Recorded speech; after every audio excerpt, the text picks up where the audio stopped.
السلام ناقاتكم يغنوا خلقاتكم تقاتلت زمدب زي الشارع أبوستيك مشين زت حلالفنا هي وقال مدبيو لو مدمانتي أمرقت إبراويان ربعي معرف قطر عسرت شدشته زلوخ في الصحف بمنباب زفان صقا بزبل أرأستنا يلوم ملأختنا كان رئينا بتخفل الصحف كم زبلنا እግዚአብሔር قال إنا ننبب إبراويان ربعي معرف قطر عسرتو شدشته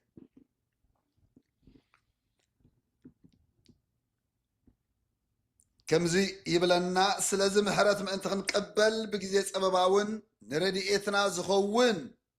صقا كنركب بتبعات نابزفان صقا نقرب سلازم حرات ما انت نقبل بجزية أباباون نرديئتنا زخون صقا كنركب بتبعات نابزفان صقا نقرب بيبل ثنا إبراويان صحافي نتوم من حدش كيدان أمنتي بفلاي نتوم كابنا أيهود حربايتا زلوهم أمنتي كتصحفلهم كله نابيناي زفان قطعم كتأمتو خمزلون نابيناي زفان كقربو خمزلوهم أبزخ في الصحف كزاربهم كله نرئي زفان كله جزي مسفردي زتتحازيو مخنياتو زفان منقستنت بدحريو علو زفان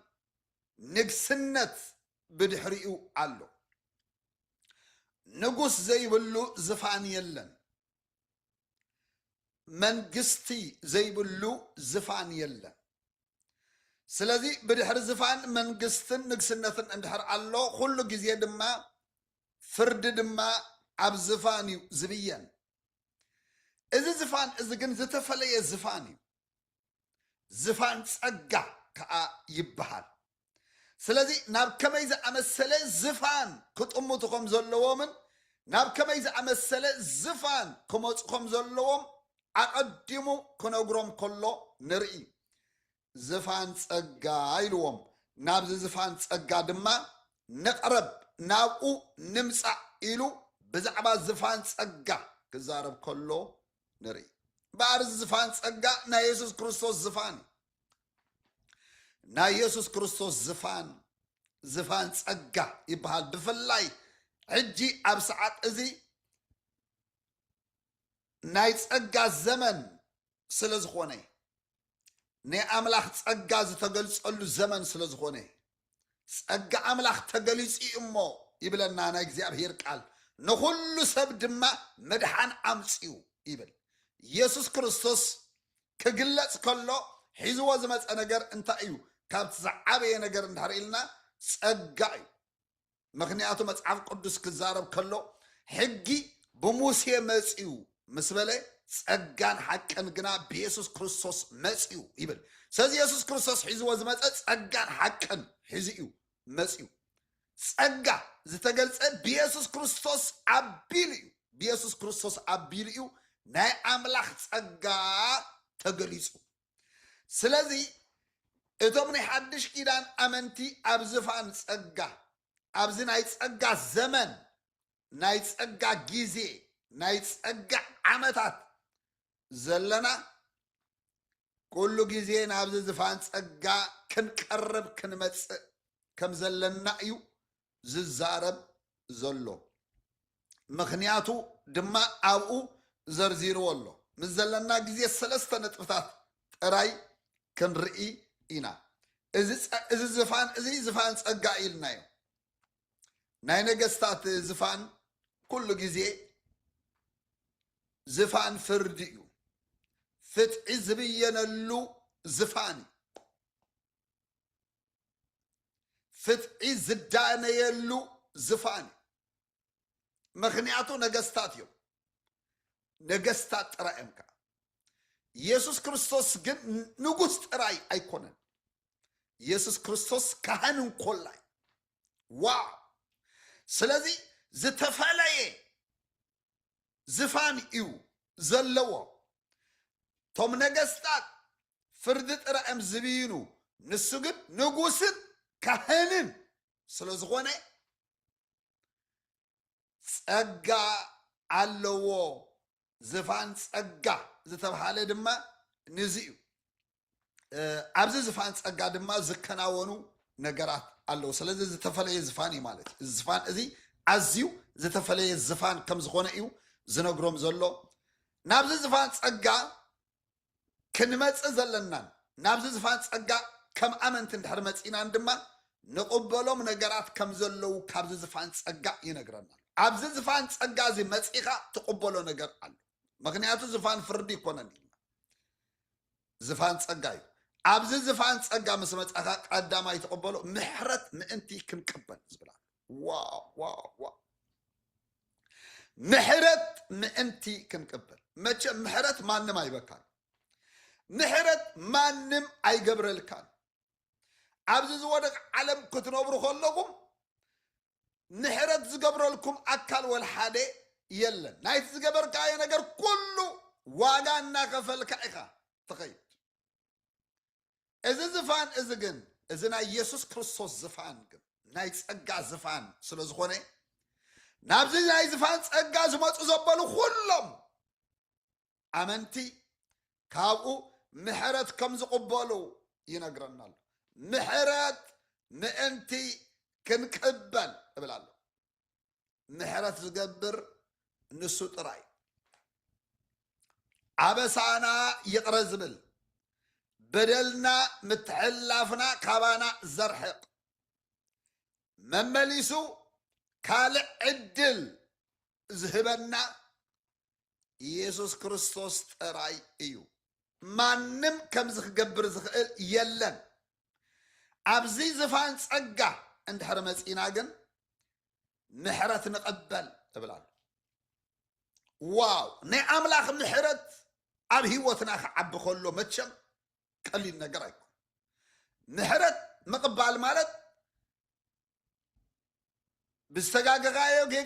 ጌጋታትን ብዝገበርካዮ ኣበሳን ሕድገት ምርካብ ጥራይ ኣይኮነን ካብኡ ዝሓለፈ ነገር እዩ ምክንያቱ ምሕረት እግዚኣብሔር ንዘለዓለም ይነብር ይብል ምሕረት እግዚኣብሔር ኣብቶም ዝፈርሕዎ ይስልጥን ይብል ዋው ምዕራብ ካብ ምብራቅ ከም ዝፍለየ ምሕረት እግዚኣብሔር ድማ ከምኡ ዓብይ እዩ ይብል ወሰን የብሉን ደረት የብሉን ማለት መዐቀኒ የብሉን ምሕረት እግዚኣብሔር ኣብ ህይወትካ ክዓቢ ከሎ ክንደይ ሰናይ መሲሉኩም መጽሓፍ ቅዱስ ብዛዕባ ኤልሳቤጥ ክዛረብ ከሎ እግዚኣብሔር ምሕረቱ ስለ ዘዕበየላ ይብል እግዚኣብሔር ምሕረቱ ኣብ ህይወትኩም ይዕብይ እግዚአብሔር ምሕረቱ ኣብ ቤትኩም ይዕብዮ እግዚአብሔር ምሕረቱ ስለ ዘዕበየላ ኩሎም አዝማዳን ቤተሰባን እግዚአብሔር ምሕረቱ ከም ዘዕበየላ ሰሚዖም መፁ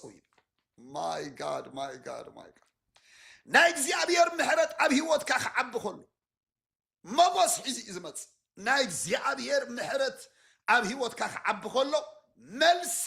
ሒዙ እዩ ዝመፅእ እግዚአብሔር ዝንዝን ጌርላ ጥራይ ኣይኮነን ዝብል እግዚአብሔር ምሕረቱ ይዕብየላ እግዚአብሔር ምሕረቱ ኣብ ህይወትኩም ክዕቢ ከሎ ዝኸረመ ሕቶኹም ይምለስ መፍትሒ ዝተሰኣኖ ነገራትኩም መፍትሒ ይርከቦ ምክንያቱ ናይ ኣምላኽ ምሕረት ናባኹም ስለ ዝመፅእ ዋው እግዚአብሔር ብምሕረቱ ይሸፍንኩም እግዚአብሔር ብምሕረቱ ይብፅሓኩም ናይ ምብፃሕ ግዜ ዝኸውን ግዜ ምሕረት እንድሕር ኮይኑ ኣምላኽ ምሕረቱ ኣብ ህይወትካ ምሕረቱ ኣብ ቤትካ ምሕረቱ ኣብ ዘመንካ ከብዝሕ ከሎ ይበፅሓካ የተሳዓካ ይዝክረካ ምክንያቱ እግዚአብሔር ካብ ምሕረቱ ተደሪኹ እዩ ዝዓይ ገርመኩም እግዚአብሔር ካብ ናትና ፅቡቕ ነገር ተበጊሱ ኣይኮነን ሓደ ነገር ዝገብር ናትና ሰናይ ነገር ቆፂሩ أيكونن حدا نجر زجبر مخنياتكم انتزقون نيرو من مسناي سلا زي بالناس كابك زي أبهير ولا حدا نجر أي متقبلنا نير جناخك زي أبهير كم حروته تبجيسي وزعي كم جزع رؤوسه تبجيسي وزعي كم تقد حننا خلو جلسنا ينجر ريو عبانا يكونن عاد حننا كم جزع محروته تبجيسو ببزع محروته تبجيسي عاد حننا مخنياته عملخ بمحرت هافتاميو بمحرت هافتامي بمحرت دخاي كونن اكزيابهير بمحرت هافتام سزني أملاك محرت ناب هيوتكم يمصا محرت أملاك أب هيوتكم كمص خلو ني أملاك فوسي ني أملاك تأمرات ني أملاك ملسي حيزيو ناب سفرنا زمص نحنا ناب زفان صقا بأمنت كم قرب زلنا محرت نقبلوا سفر سلازكم كابز زفان زي ايترحقني كابز زفان زي ايتهدمني نابز زفان ازي ابصت صبح ايخا ክትቀርብ ዘለካ ምክንያቱ ምሕረት ተቀበለሉ ቦታ ምሕረት ማንም አይበካን ይልኩም ምሕረት ስቁይሉ ብኸብኡ ዝልግሰልካ የለ እዝና ኢየሱስ ክርስቶስ ዝፋን ግን ናይ ጸጋ ዝፋን ስለዝኾነ በእምነትና አቡ ክንቀርብ ከለና ካብኡ ሓድሽ ምሕረት መዓልታዊ ሓድሽ ምሕረት መዓልታዊ ንቕበል ለውሃትካ ካብ ህይወት ይበልጽ እሞ ይብልና እግዚአብሔር ቃል ምሕረት ናይ እግዚአብሔር ለውሃት ናይ እግዚአብሔር ኣብ ህይወትኩም ብዝበዝሐ ቁጽሪ ብህይወት እናነበርኩም ትኸዱ እናለምለምኩም ትኸዱ ዝደረቐኩም ነገር ክልምልም ይጅምር ዝመተ ነገር ክትስእ ይጅምር ተስፋ ዝቆረጽኩምሉ ነገር ክሕደስ ይጅምር ካብ ምንታይ ተላዕለት የልና ካብ ምሕረቱ ዝተላዕለ ናይ ኣምላኽ ምሕረት ኣብ ህይወትኩም ይብዝሕ እቲ ካልኣይ ዝተዛረበሉ ድማ ረድኤት ምእንቲ ክንቅበል እዩ ዝብል ዋው ረድኤት ምእንቲ ክንቅበል ንምንታይ ኢና ናብ ዝፋን ጸጋ ክንመጽእ ዘለና ረድኤት ምእንቲ ክንቅበል መቸም ንፈልጥ ኢና ሰብ ኣብ እግዚአብሔር ዝተጸግዐ ዝተደገፈ ብገዛእ ርእሱ ደው ክብል ኣይክእል ብኡ ኢና ዘለና ብኡ ንነብር ብኡ ድማ ንወሳወስ ኢሉ ምክንያቱ በዛ እግዚአብሔር ሓንቲ ነገር ክንገብር ኣይንኽእል ንኣምላኽ ረድኤት ኣብ ህይወትኩም ኣብ ዘመንኩም ኣብ መዓልታትኩም እንተዘይበዝሑ ሰብ ብሓይሉ ኣይብርትዕን እዩ ኣይብርትዕን ረድኤት ምእንቲ ክንቅበል እግዚአብሔር ብዘልየና ዘበለ ነገር ክድግፈና ብዘልየና ዘበለ ሰዓት ከበርትዓና ማለት ምርሒት ኣብ ዘልየና ምርሒት ክበና ሓይሊ ኣብ ዘልየና ሓይሊ ክበና ጥበብ ኣብ ዘልየና ጥበብ ክበና ፍልጠት ኣብ ዘልየና ፍልጠት ክበና ኣብርሆት ናይ ቃሉ ኣብ ዘልየና ኣብርሆት ክበና እግዚአብሔር ዝረድኦ ሰብ ጥራይ እዩ ከምዚ ዝኾነሉ ናይ ኣምላኽ ረድኤት ናብ ህይወትኩም ይምጻእ ምክንያቱ ኣምላኽ እንተዘይረዲእና ብዙሕ ወሓይዝን ብዙሕ ማዕበላትን እዩ ዘሎ ክወስደና ኢሉ ዝመጽእ ግናኸ ካብ ረድኤት ኣምላኽ ዝተላዕለ እዩ ኣብ ህይወትና ምንጋፍ ዝኸውን ኣምላኽ ኣብ ማእኸል ኣሎ ኣይክትናወፅን እያ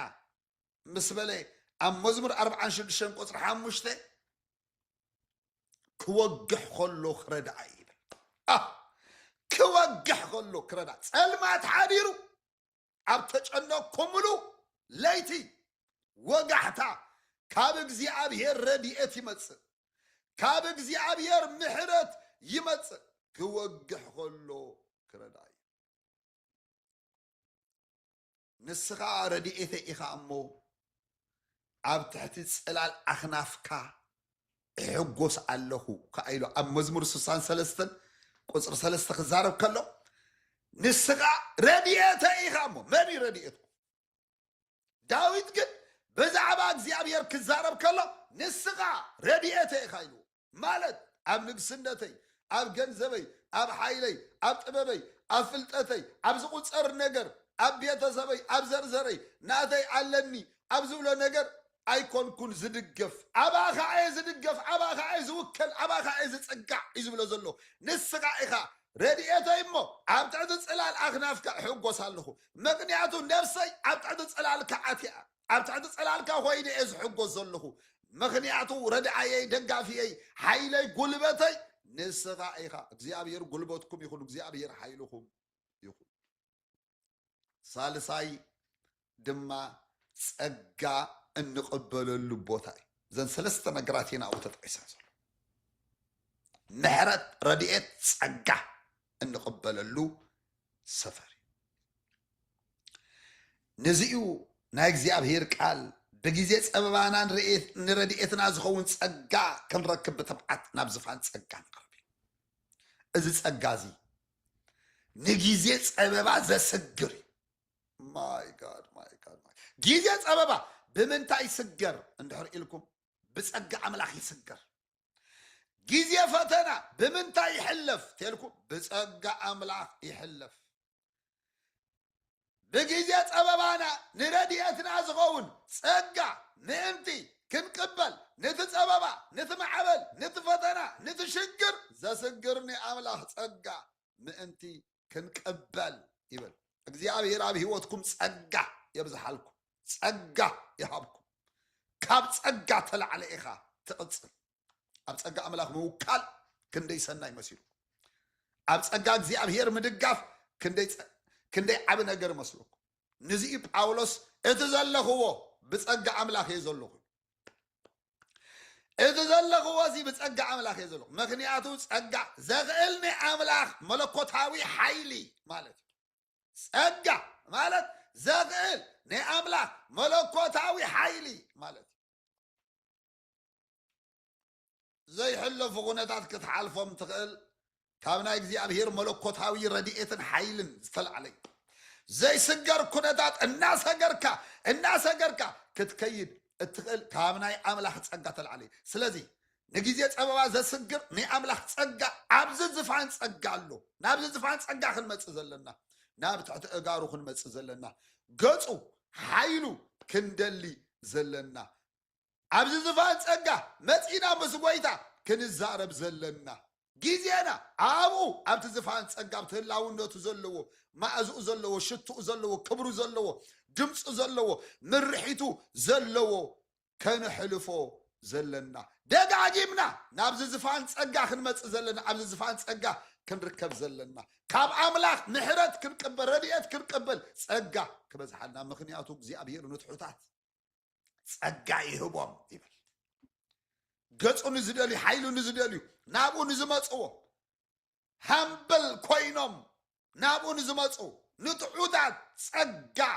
ይህቦም ጸጋ እናበዝሓልኩም ክትኮኑ ካብ ጸጋ ናብ ጸጋ ካብ እምነት ናብ እምነት ካብ ሓይሊ ናብ ሓይሊ ካብ ክብሪ ናብ ክብሪ እናደመኩም እናበረሓኩም እናወሰኩም ክትኮኑ رؤسكم شارج تقبرلو رؤسكم بمنفس التملؤلو رؤسكم تحدسلو زفان ጸጋ ዝብሃል ቦታ አሉ ስለዚ ንኾዶ ሰፈር ንመጽ ቦታ ኣብዚ ዝፋን ጸጋ ክኸውን ከም ዘለዎ እዩ ዝዛረበና ዘሎ ንኣምላኽ መለኮታዊ ሓይሊ ከዕጥቃና ምእንታ ጸጋ ኣምላኽ ንኹሉ እዩ ዘኽእል በቲ ሓይሊ ዝህበኒ ንኹሉ እኽእሎ እየ ኢሉ ጳውሎስ በየን በቲ ሓይሊ ዝህበኒ በቲ ጸጋ ዝህበኒ ንኹሉ ይኽእሎ እየ ዘኽእል ሓይሊ እዩ ጸጋ ኣምላኽ ስለዚ ጸጋ እናበዝሓልና ሓይሊ ኣምላኽ እናበዝሓልና ረድኤት ኣምላኽ እናበዝሓልና ምሕረት ኣምላኽ እናበዝሓልና ለውዓት ኣምላኽ እናበዝሓልና ህይወትና እናለምለመ ክኸይድ እንደር ኮይኑ ናብ ዝፋን ጸጉኡ ንምጻእ ናብዚ ኢና ክንመጽእ ዘለና ሰብ መቸም ዝኾነ ብዙሕ ነገራት ኣለዎ ግዚኡ ዘጥፍዓሉ ግዚኡ ዝህቦ ብዙሕ ነገራት ኣሎ ነፍስና ዓረፍቲ ክትረክብ ሰላምና ክበዝሕ ደስታና ክዓቢ ናይ እግዚኣብሔር ህልውና ናይ እግዚኣብሔር ማእዛ ናይ እግዚኣብሔር ክብሪ ድማ ኣብ ህይወትና ክዓዝዝ መኸዲና ቦታ ዝፋን ጸጋ ክኸውን ይግባእ ክብሪ ንጎይታ ክንጽሊና لمو قويتا بزقال ذي بحقي سلا تزاربنا لمون محرته عيتودن لمون رديئته عيتعاصوه لمون صقو عيتقلكلن نزدالي وزبل كلهم እግዚአብሔር ይርከበሉ ቴንክ ዩ ሎርድ ክብር እንበካለን አሽምካ ብሩክ ይሁን ለመውን ቃልካ ናቢወትና ስለዝመፀን መስግነካለና ይጽልልለሁ በጌታ ኢየሱስ ክርስቶስ ናዝራውሽም ለምዝቃል እግዚአብሔር አብ ህይወቶም ንዝመፁ ዘበሉ ሰባ ሼካቶር ኤል ፓርዶኒያ ቲያካቶር ኤል ፓርዶኒያ በመንፈስ ቅዱስ ኃይሊ ንህይወቶም ቅዱስ ሰው ይጽልል ዝደቀም ይበርቱ ዝወደቁ ይተሱ ዝጠፉ ይረገቡ ዝተማረቁ ይመለሱ አግማት ጸልማት ዘበለ ሁሉ ይቆረጽ እግዚአብሔር አብ በኢየሱስ ስም ረድኤት ንዘልዮም ረድኤት ከሆነሎ ምጽልሎ ምሕረት ንዘልዮም ምሕረት ከሆነሎ ምጽልሎ ጸጋ ንዘልዮም ኢየሱስ ክርስቶስ ስም በጸጋ ሕደሱ ብሽም ኢየሱስ ክርስቶስ ይጽልልሁ ዲወቶም ሕለፍ ብቤቶም ሕለፍ እግዚአብሔር አብ የእንቶም ከተብሮ አዛኖም ክትከፍቱ አንደበቶም ክትቀውም ነቀብረጋ አዳው ከተብሎም እግዚአብሔር አቦ በኢየሱስ ክርስቶስ ስም ንትተወልዱልን ተፈጥሮን ዕላማ ብቁዓት ኮይኖም ምእንታን ክጉስጉስስ ሎሚ ጸጋ በህይወቶም ክበዝ እቶም ሰንከልከል ዝበሉ ኃይል ተዓጥቁ ጽሑፊም ኃይል ክዕጠቁ በኢየሱስ ክርስቶስ ናዝራዊ ሽም ይጽልይ አሎ መልስ ንዘልዮ መልስ ይኹነሉ ፈውስ ንዘልዮ ፈውስ ይኹነሉ ተአምራት ንዘልዮ ተአምራት ይኹነሉ መቃውሕ ጸልማት ይሰበር አጋንንታው ቀስት ይሰበር በኢየሱስ ክርስቶስ ናዝራውሽም መንፈስካ ቪዚት ክገብሮም ክበጽኦም ክልእስሶም ይጸልያለሁ በኢየሱስ ክርስቶስ ያው ስም አሜን አሜን አሜን ክብር ንጎይታ ይሁን ስለተገልገለና ቅዱስ ቃሉ ቅዱስ መንፈሱ ሓደ መተንባህት ኣለኒ ንዑ ክነግረኩም እሞ ክንውድኢና ኣብ ኤልሻዳይ ባይብል ትሬኒንግ ሰንተር ንሓደ ዓመት ናይ ሰርቲፊኬት ናይ መጽሐፍ ቅዱስ ትምህርቲ እናመሃርና ኢና ኣብ ዝሓለፈ 5 ዓመታት 5 ዙርያታት ተማሂሮም ግራጁዌት ጌሮም ኣለዉ ካብ ኩሉ ካብ ኣፍሪቃ ካብ ማእከላይ ምብራቅ ካብ ኣውሮፓ ካብ ኣሜሪካን ካናዳን ኣውስትራልያን ልዕሊ 1350 ተምሃሮ ኣብ ዝሓለፈ 5 ዙርያታት መጽኦም ግራጁዌት ጌሮም ኣለዉ እዚ ብዙሓት ታኒጾም እዮም ብዙሓት በርቲዖም እዮም ብዙሓት ተሓዲሶም እዮም ብዙሓት ድማ ንኣገልግሎት ዝኸውን ጸጋን ኃይልን ድማ ተካፊሎም እዮም ስለዚህ ኣብዚ ቤት ትምህርቲ ዝመጽኢኹም መንፈስ ክትካፈሉ ጸጋ ክትካፈሉ ቃል ክትካፈሉ ኃይል ክትካፈሉ ክዕድመኩም ይደሊ ኣዝዩ ንህይወትኩም ዘበርትዕ ኣእምሮኩም ዝሕድስ ይዕንትኩም ዘብርህ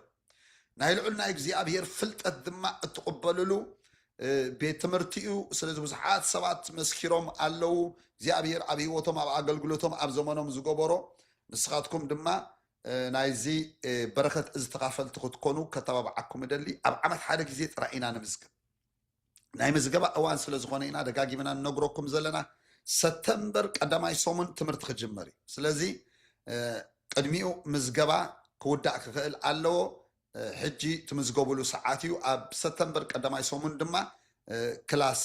ክጅመር እዩ ኣብ ዓመት ሓደ ግዜ ጥራኢና ንምዝግብ እንድሕር ክላስ ተጀሚሩ ዝኣቱ ሰብ የለን ዓመት ኢኹም ጽበይ ማለት እዩ ስለዚ መጽኢኹም ኩላትና ነባራት ኣመንቲ ንኹን ሓደሽቲ ኣመንቲ ንኹን ንኩሉ ዘጠቃልል ስለ ዝኾነ ኩላትና መጽኢና ክንምሃር ከተባብዓኩም ደሊ ኣብ ሰሙን ሓደ ግዜ ብዙም ላይፍ እዩ እቲ ትምህርቲ ስለዚ ኣብ ሰሙን ሓደ ግዜ እዩ ላይፍ ኣብ ነፍሲ ወከፍ ክላሴ ዝምህር ሰዓታት ናይ ትምህርቲ ንኩሉ ብዝጥዕሚ ነቶም ኣብ ኣፍሪቃን ኣውሮፓን ማእከላይ ምብራቅን ዘለኹም ብናትኩም ታይም ዞን ኢና ንምህር ነቶም ኣብ ኣሜሪካን ካናዳን ኣውስትራልያን ዘለኹም ድማ ብናትኩም ታይም ዞን ኢና ንምህር ስለዚ እቲ ናይ መመዝገቢ ሊንክ ኣብዚ ናይ ዩቱብ ኮመንት ሴክሽን ክንገድፈልኩም ኢና ንዕኡ መስጠወኩሞ ናብ ናትና ዌብሳይት ብቐጥታ ክወስደኩም እዩ ዌብሳይትና ነዚኡ ዝመስል እታ ሊንክ መስጠወኩማ ብቐጥታ ናብ ዌብሳይትና ክትወስደኩም እያ ኣብ ዌብሳይትና ኣቲኹም ሓበሬታትና ኩሉ ናይዚ ሚኒስትሪ ክትረኽቡ ትኽእሉ ኢኹም ስክሮል ምስ ገበርኩምሞ ሳይን ኣፕ ናው ትብል ብሉላ እዚኣ ሳይን ኣፕ ናው ትብል ብሉ ንዓ ምስ ጠወኩማ ሓንቲ ንእሽተይ ፎርም ከተምፅኣልኩም እያ እታ ንእሽተይ ፎርም ድማ ኣይጠወኳን ኣለኹ ሳይን ኣፕ ናው ትብል مستوكم ما نشتي فورم ختم سألكم يا زي فورم زي إيكم انتي تقبروا تمالو شمكم إيميلكم ناي واتساب قصر تليفونكم جيركم أكاونت كريت كبر أكاونت كريت مس قبركم نابانا كما تسيو كابز خاب أمريكا زول أوفيسنا دما أقل تدويلهم كونتاكت قبركم يوم بزعبات بيت تمرت دما ملء حبريت قبركم يوم حطوا تليكم دما نعوم تحتهم نايت زلكم معدي مأتوي قصري قبريهم نابنا سويدن حرن علنا تي 46 مأتوي 46 مأتوي قبرلو نرويت لكم 47 مأتوي 47 قبرلو كمو أب إنجليز لكم كمو بكال عدت لنا ونسلزة مأتوي نقبرلو ملء قصر صحافه بقليل ما انتان كان رقبكم سلزي أبزق زي أبير عدالي وزلو صبح ما أدي بونت اندحر مسيحهم فتسيمكم كم زي تخسروا امنت علني صداق تكافل يكم منفسك تكافل يكم قبعات تكافل يكم بعبي دما ناي قالو برهانن فلطتن دما እግዚአብሔር ናብ ህይወትኩም ከውሕዙ ኢንዓኹም ኮንኩም ንትውልድ ንበረከትኩም ትኾኑ እምነት ስለዘለኒ ነፍሲ ወከፍና እዚ ክሓልፈና የብሉን ሻድሻይ ዙርያ መፂና እግዚአብሔር አዳልይዎ ዘሎ በረከት ክንካፈል ከተባባዓኩም ይደሊ በሰሙናዊ ናይ ህያው ቃል ቲቪ ፕሮግራም እንድሕር ትባረኹ ኣለኹም ላይክ ግበሩት ዩቱብ መመሊስ ቆርዮ ሳብስክራይብ ዘይገበርና ሳብስክራይብ ጌርና ናይዚ ናይ ወንጌል ቻናል ቤተሰብ نخون ناب كالوت كبتس حدما نفتوتكم الشر بلويهم قويتاب زحباركم برخاتكم تبارك